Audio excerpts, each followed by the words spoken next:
Get hit with a deeply negative report from House Foreign Affairs coming out possibly later this week or early next week, slamming the Biden-Harris White House and its botched and rushed exit out of Afghanistan. This report will say they're, quote, culpable for the deaths of the 13 U.S. service members at Abbey Gate. Let's bring in Florida Congresswoman Cammack. Congresswoman, a pleasure to have you on. What are you hearing about this new House report? Well, good to see you, Liz. And let's just be honest, it's damning. And it is the first piece of truth that these Gold Star families and the American people are getting from an administration that made the call to pull out of Afghanistan in such a chaotic manner that obviously resulted in the death of 13 American service members. It's going to be the answers that the American people and these families have been asking for but have not received from the administration. So it's going to be heartbreaking and it's going to be infuriating.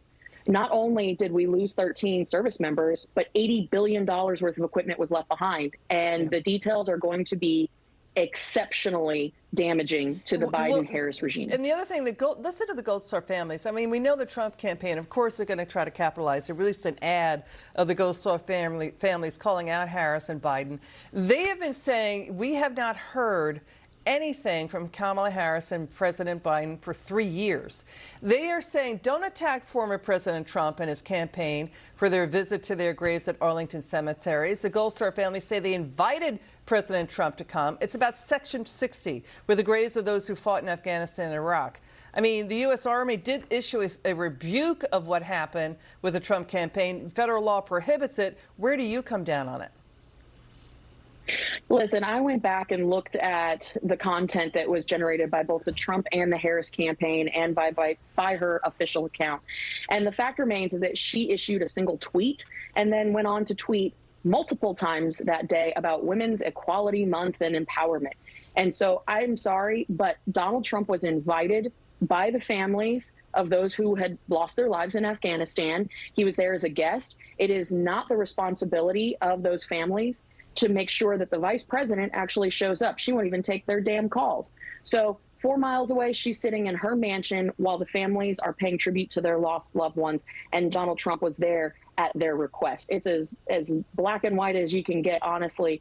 I just think that this is such a stark difference in how Donald Trump will approach our military families versus the Harris administration. The point is, it's also about the office of the presidency. It was former President Trump, who visited there.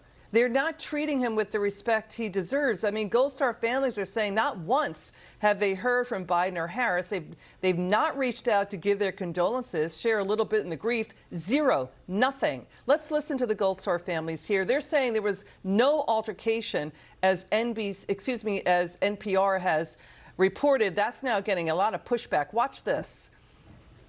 Our kids were murdered because of your administration, and you are partly to blame for that as well.